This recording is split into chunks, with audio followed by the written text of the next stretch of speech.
এখানে একটা প্রশ্ন দিয়েছেন, বর্তমান সময়ে শিবির করা কতটা যুক্তিপূর্ণ? বাবারা, আমি নিজে তো শিবির।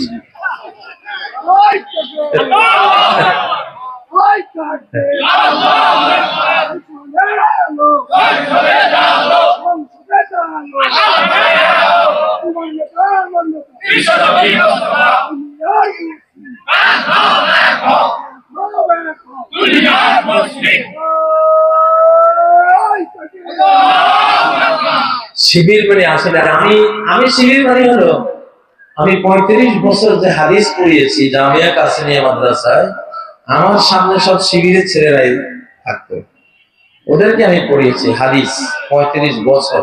তা আমি তো জানি বাংলাদেশে একটা কোরআনের আয়াত বললে, একটা হাদিস বললে, সেই হাদিসটা বললে, আমি দেখেছি আমার এই ছেলেদের মধ্যে সেই হাদিসটা মেনে নিতে, সে সহি আমলটা মেনে নিতে 1 সেকেন্ডও তারা দেরি করে না। তারা সাথে সাথে মেনে নেয় যে না, যেহেতু এটা আল্লাহর কোরআন নবীর হাদিস আছে, বাস আমরা মেনে নিলাম।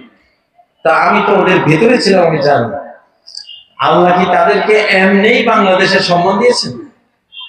আপনারা কি মনে করেন ইসলামের শতাব্দীতে, ইসলামের নতুন শতাব্দীতে ভাঙ্গা কিলায় উড়ে নিশান যখন হচ্ছে, এই সময়ে যাদেরকে আল্লাহ সামনে আনবে মনে করবেন এরা আল্লাহর 1 নম্বর ওলিয়া উলিয়া।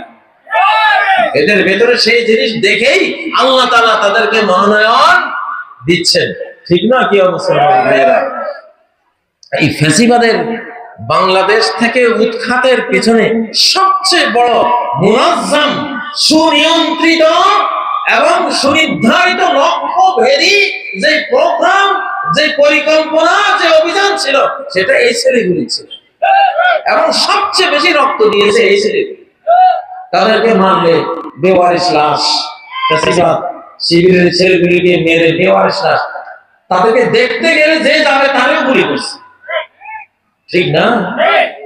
রক্ত তো দিয়েছি। আল্লাহ তাআলা সূরা বনী ইসরাঈলের 33 নম্বর আয়াতে একটা মূলনীতি ঘোষণা দিয়েছেন, ইউনিভার্সাল ল, মহাজাগতিক একটা আইন আল্লাহ বলেছেন। কি সেটা? ওয়ামান কুতিলা মাজলুমান ফাকাদ জাআলনা লিওয়ালিহি সুলতানা। মজলুম হয়ে যে নিহত হবে তার ওয়ারিসদেরকে আমি ক্ষমতা দেব। মুসলিম হয়ে যারা নিহত হবে, শহীদ হবে, তারা তো গেল আখিরাতে, তাদের যারা বেঁচে থাকবে ওদেরকে আমি পাওয়ার ক্ষমতা আমি দেব। লিল্লাহি তাকবীর, লিল্লাহি তাকবীর। হযরত